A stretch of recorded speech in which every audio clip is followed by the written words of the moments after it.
Well, how am I going to explain this one to the kids? Well, let's give it a go. Well, you see, I was driving a Comet, and it was white.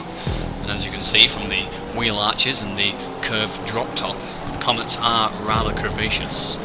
And I found myself surrounded by big, black cars. And hence the video got its title, really. There was nothing more to it. Now, this was a little special event that we hosted a few nights ago called Black versus White, where we pitted some black cars against some white cars. And you may have already noticed that each of us is sporting a different model of sports car in an attempt to showcase the wonderful variety of sports cars we've been given over the years on GTA 5. Now, the rules of the contest were fairly simple.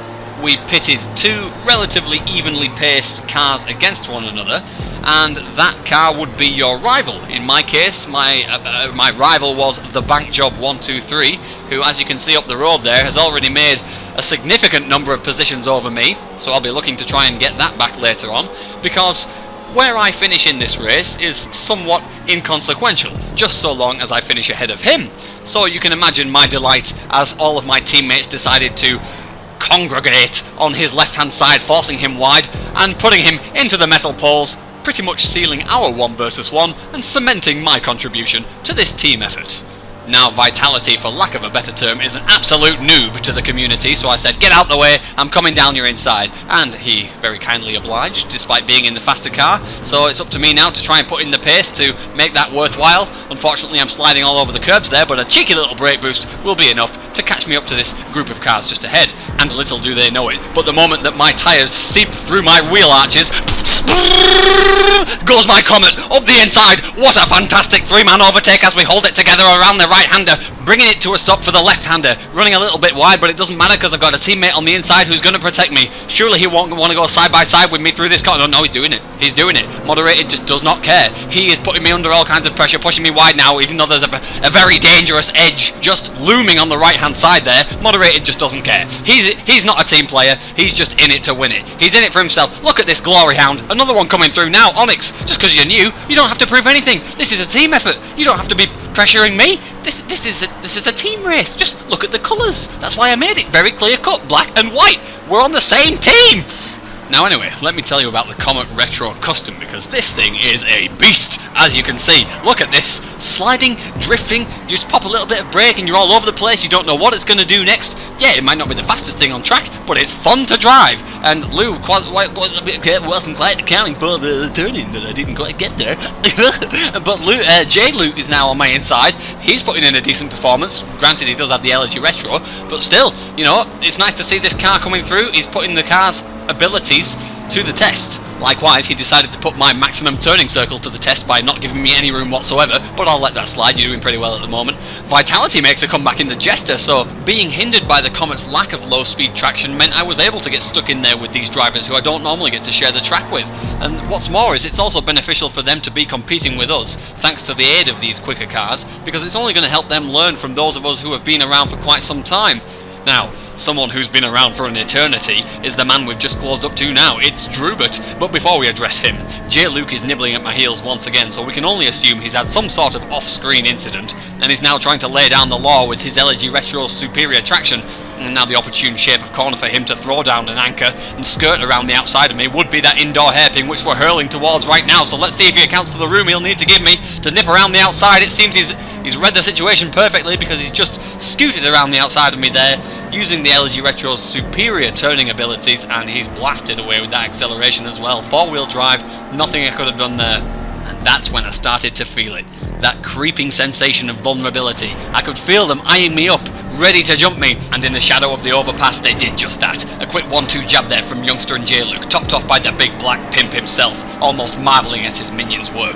But if this were to be a mugging, then I was going to go down swinging for the kingpin. As my downforce activated and kept my Comet alive, I started to show signs of life, rising high up between these high-rise buildings, taking a right, and then plummeting straight back down to earth again on this rollercoaster ride of a circuit.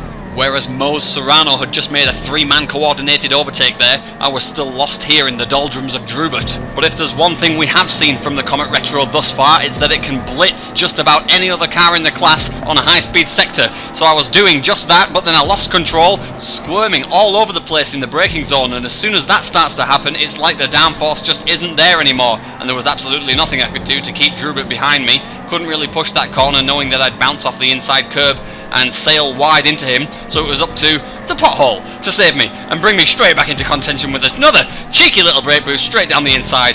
Drubert doesn't try anything suicidal by trying to hang it round the outside in a tight sector like that. He knows the Comet Retros commanded this sector, and that was pretty much how it stayed until the end of the race, so what a fantastic job from my Curvaceous beauty, just managing to hold off the Blacks.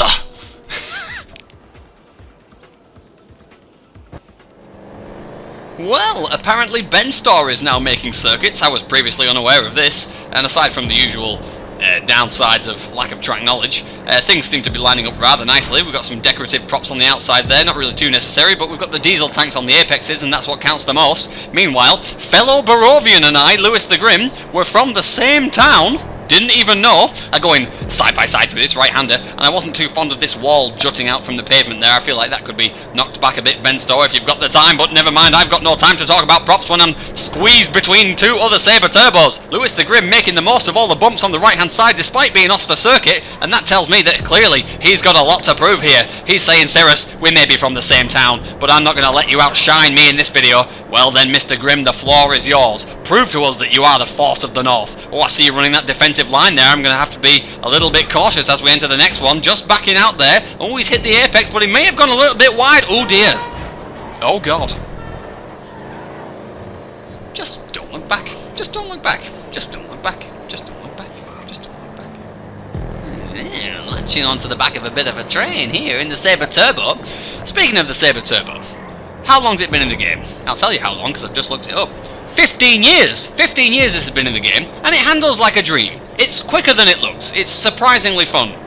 But when it comes to the collision engine of this car, what the fuck is going on? You've had 15 years to get this right, and it remains the epitome of GTA bollocks. You tap it in the rear, and you're turning 90 degrees right or left. There is nothing right with this car when it comes into contact with anything else. And if you're still not convinced, behold. Can I get an amen? Can I get a hallelujah? Hallelujah! I'm from Tampa, Florida. That's just a recent playlist joke, but it's to relax me and to appease me from the scenes that I'm seeing on screen right now. I'm suffering from deja vu, the exact same thing's happening to me as the last lap, and I find myself further and further down the order, now seeing this train expand in front of me, and I just can't do anything. I'm just going to sit here, wait my turn, follow the train, and lament about the driver that I used to be. Here we go. Let's get more. Tried a brake boost there, probably didn't work. I'm probably going to try another one here. That didn't work either. Let's see the brake lights pop on a third time. Didn't work either. So now I've just let this gap form in front of me. The lamppost almost killed me. I finally score the brake boost, but at this point it's too little too late. But you know what? It's okay. I'm going to keep a level head. And you know why? It's because I react to things. Look at them.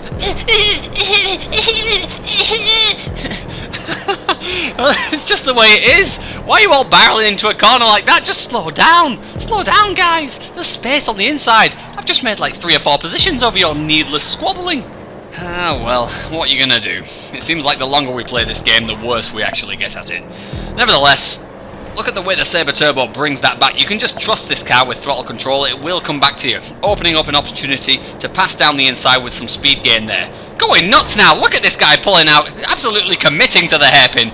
Brings it to a stop with some careful braking, but it doesn't matter now because some people refuse to acknowledge when there's 2 other cars in front of them on a slow corner. And then there are other people who tap the brake on a straight to rapidly accelerate forwards and overtake the opposition. I fall into the latter. This game. Whoopsie daisies, Mo. Almost barreled into the back of me there.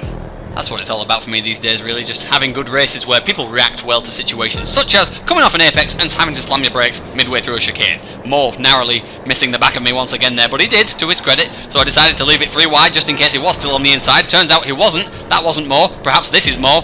No idea what's taking place right behind me at the moment. One thing is for certain though, I'm in 6th and I want to keep it. So I'm going to go defensive into this right-hander. Mo able to lean on the tyres though, keep that speed gain, so I knew he was going to dive me. I opted to run out wide to try and get the best possible exit from this corner, which would have panned out a little bit better had I hit the apex, I suppose. Nevertheless, that's not going to stop me from diving him into the clean hairpin, I believe the advertisement board says. Look at this, there's adverts all over the sodding place. Can't get away from consumer marketing. It occupies my every waking moment, and even when I log into a video game, it plagues me there as well. Now we're coming up to those corners where Lewis the Grim bit the dust earlier on. Will more Youngstar follow suit? It seems that he will. He's mounted the islands. There may have been the slightest of taps there, but nothing too incriminating that wasn't already set to play out. Otherwise he would have told me down the mic, I'm sure. And on the final lap, despite hitting that pole, I was able to pick up 5th. So from 12th to 5th overall, not a bad result.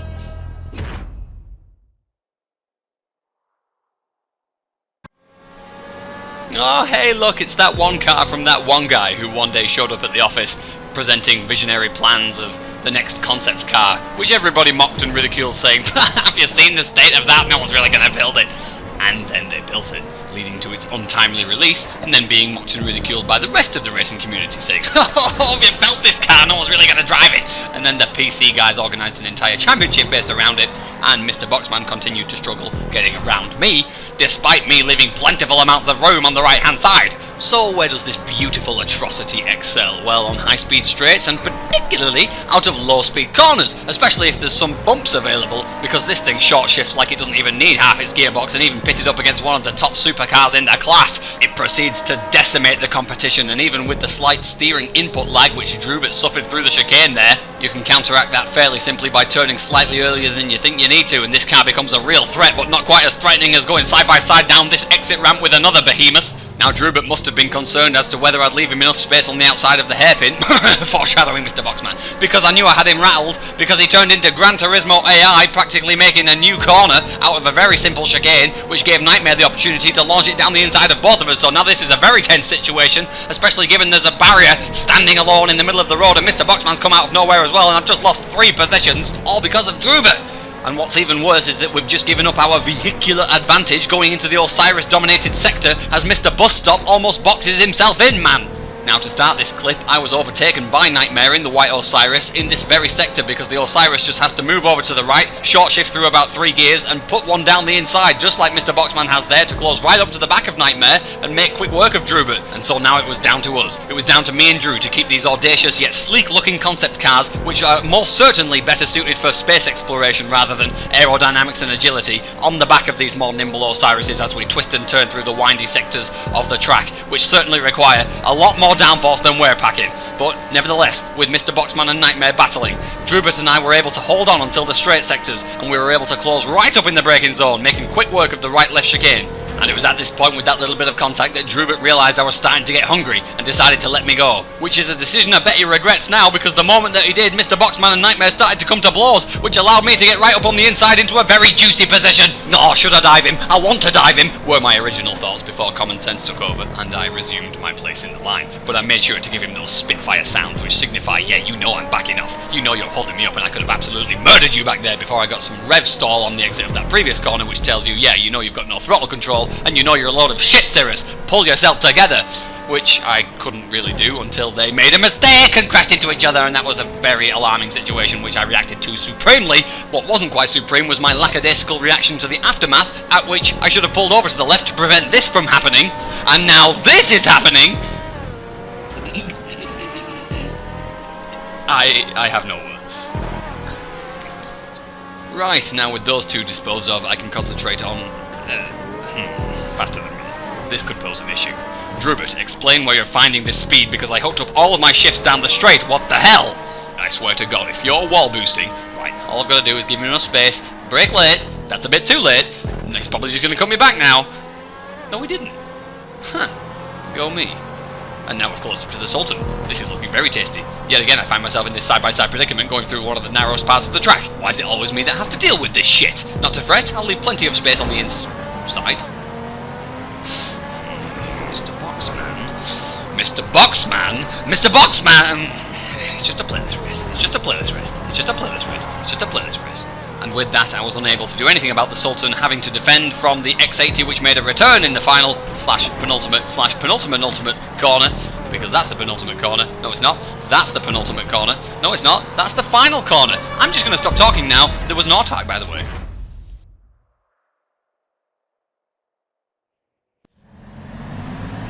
Am I seeing this right? Coupes out in Grapeseed? Who does that? Who actually does that? Coupes have often been regarded as the most boring class to drive because there's nothing to them. They've got too much traction, not enough power, and you can basically make them do whatever you want, and it'll feel like you're just driving a vacuum cleaner around for the entire race. But with this track choice, I sought to bring a little excitement to the class, which was quickly found when I told Lou that I was going to dive Onyx Mare, and he might as well do it too. So we both pulled over to the inside, and things quickly became rather dicey as we realised that the apex prop protruded into the corner slightly more than we'd expected. But to make matters worse, that had impeded our exit, making us very susceptible to this red car behind, especially as we continued this side-by-side argument all the way up the hill on a crucially fast sector of the track, allowing MDBA to close up and monitor us from a very uncomfortable distance. Now, had I known that the creator of this track had opted to put the make me go faster curbs on the right-hand side, I may have pushed for that side a little bit harder. As it was, I was hung out to dry by the emerging Ruby and Emerald Jackals in my group. And because it's Grapeseed and I hadn't accounted for the Jackal's tremendous lack of power on a flat circuit, along came the Sapphire Exemplar to complete the Pokemon trilogy. BC Eagles used Dive! It was super effective! Ha! Or was it? Call me Pokemon Brown. Unfortunately though, that bravado would wear off faster than a max repel as I tried to catch an Onix and was firmly tail-whipped straight back to Pallet Town. Christ, next thing you know I'll be getting one-upped by Red. Or don't you even? Right, well, as much as I'd love to continue making Pokemon references, I really ought to get back to calling the action, and that's going to kick off with Onyx Mare opening the door, allowing me to breeze past for an easy 12th place. Now why are you all the way down in 12th, Cirrus, I hear you ask? You don't seem like the calibre of driver who should be down here in 12th. Well, to the thousands and thousands of you who stumbled across my latest video, despite it being identical in every way to everything else I've ever done, welcome to the land of cynical Cirrus. This is something called staggered starts, a system whereby the car on the right which we've just passed was set off a couple of seconds earlier than us for its inability to do this, and that's why the Jackal is able to close up to the rest of the coupes in class. The car set off a few seconds after us was the Zion, top coupe in the class, currently running side by side with me right now, driven by Mario C, and it does things like that. And the idea is that you should get this concoction of cars coming together at the end, each with its own theoretical chance of winning depending on how the driver's driven in that particular race, and I'm sure that all the drivers that take part in my playlist will tell you that it never fails. The accuracy is astounding. Yes. But even when that's not the case, you are guaranteed to get these sick racing moments, which, yes, in fairness, do tend to be ended by one of JB Carfreak's carnage-causing crashes. Now, way out here in the boonies, there are some exploits which can be taken advantage of if you just weave right, left and right over the rumble strips with a quick short shift before you cross over them. You get a little speed boost over the car in front of you, such as like I just did there with MDBA. But I was simultaneously getting attacked by Lou MX. Never mind though, because a quick short shift over the rumble strips and a hesitant MDBA on the apex meant that I was able to turn a defensive situation into an offensive situation. Boy, I make that 2 in a row because I'm making another overtake on Mo Youngstar, but with a little hesitation on the apex of my own. Mo Youngstar was able to keep the speed around the outside, and MDBA came along was like, I'm gonna have a piece of that too. But thankfully, it didn't amount to nothing. Hey, what are you doing? Give me the microphone! Get the hell out of here! My apologies. That was my cousin, twice removed. He's from somewhere south. I swear, I'll leave the room for 1 minute. What the hell's he been saying? Well, no time to check on it now, because I've got a cluster of cars gathering behind me, and through some unexplained phenomenon, taking to the dirt has helped me pull away from all of them. Now I'm going to use this speed to run deep into the corner, because I know that behind it's going to be messy. And sure enough, all hell's broken loose. Now, it's at this time if you could just casually avert your eyes from the screen, please, because that didn't happen.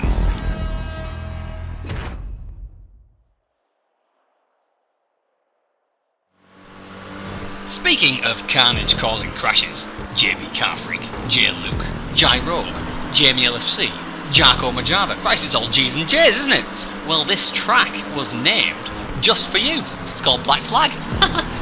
Now, this is the other type of racing that we do outside of Staggered. This is one make, whereby everybody's forced into the same model of car. In this case, it's the Spectre Custom, as was voted for prior to the race's start. And you'd best believe I took note of that hefty extension built up there on the right, so as I may rid myself of these petulant pipsqueaks in the laps to come. But for now, I'll just have to assume the position and form the usual train that occurs at the start of every one-make race. But there's also another thing that happens at the start of most one-make races, and that's that a driver, usually beginning with J, causes mass mayhem which you've got to duck and dive through, hoping and praying that you just don't crash into it and have your race abruptly ended before it even gets going. Fortunately for me, this was not one of those times, allowing me to look forward to the second phase of destruction known as the 5-into-1 hairpin friendship breaker.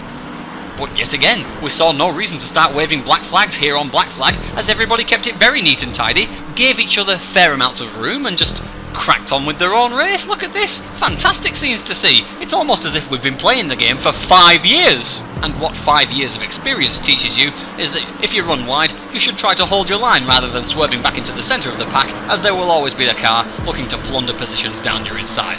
Now, another thing that 5 years of experience has taught me is how to react to a train of 5 other cars concertinaing up at a corner without hitting anything, something which some drivers beginning with J haven't quite managed to grasp yet. Alright, I've already picked on JB twice this commentary, I'll try to leave him alone now. And if you're thinking that some of my criticism of him is undeserved or is unjust because it's just a playlist, there are only minor offences, well then you're wrong! Because he keeps pushing corners like there's not a salmon pink Spectre custom in the middle of them, and even now, when I'm leaving him space on the left hand side because I know he's there, he continues to push corners like I don't sodding exist, forcing me to look back like, are you for real, man? And as I close up to the cars in front, all hot and flustered now, he just casually slithers up the inside like he hasn't just attempted to murder me twice. So I'm following him. I'm going to use the extension that I said I'd use on the last lap. Forget about you two, I'm going straight around you because I cannot allow this atrocity which has befallen me to stand. However, sweet vengeance will have to wait its turn as I'm not really in a position to do anything about it right now with a car separating me and him.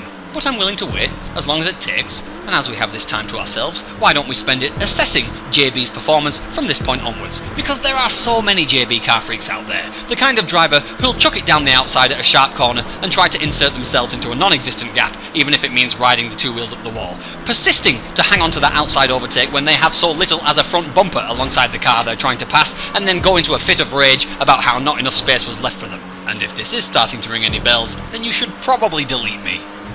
I wonder whether that would work ironically as an anti-YouTuber intro.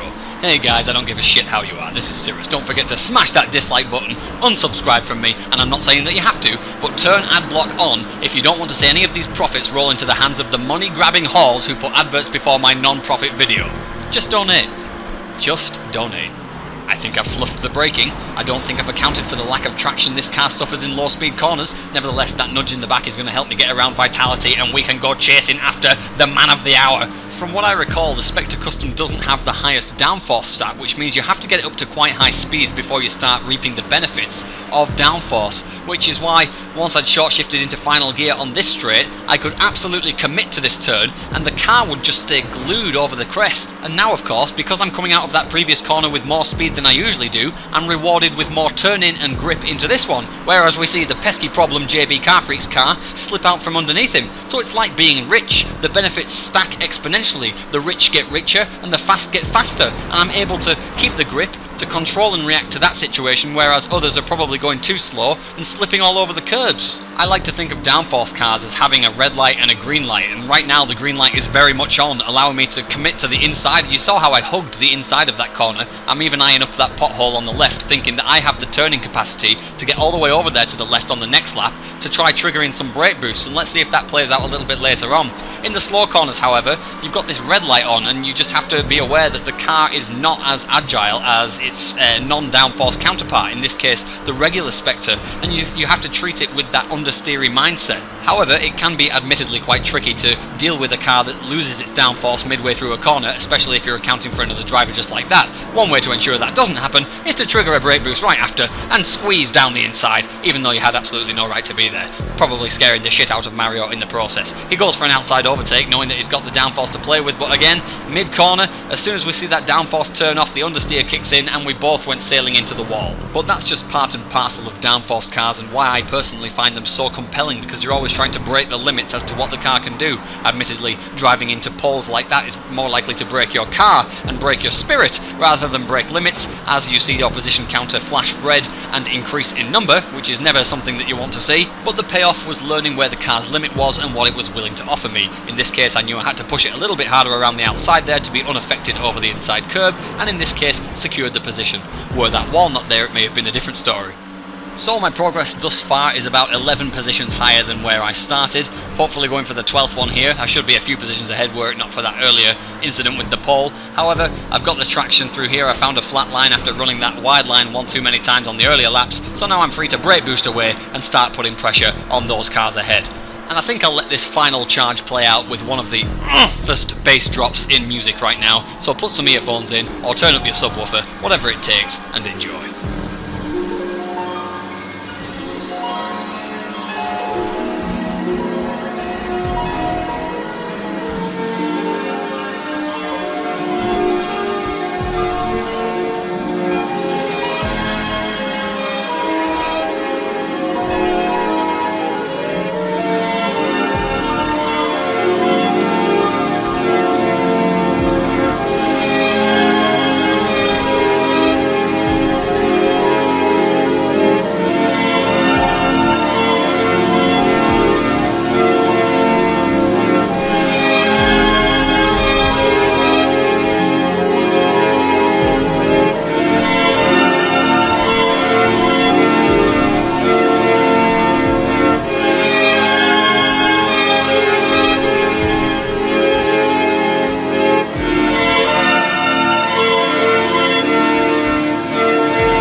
No, guys, listen, you don't even understand. No, I've got the best idea ever, it's going to be great, just listen.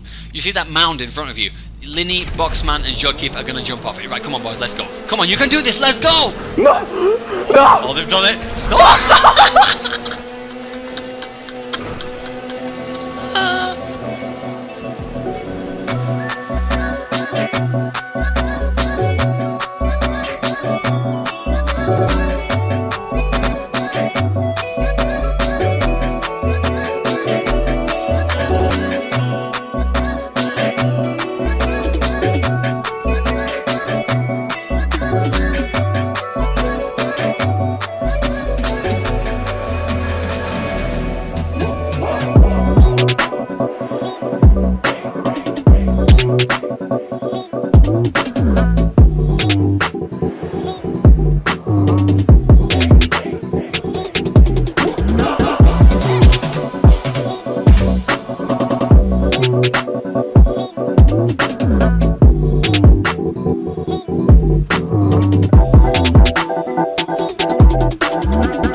Not only was the start of this race amazing, but I was also able to capture these beautiful cinematic shots in the Sentinel Classic. Perhaps slightly against my better judgment. Driver with a J, you're getting in my way, reacting way too late to shit you should evade, man. Gotta slow it down when others are around. Now write this shit down, cause my words are profound. Woo.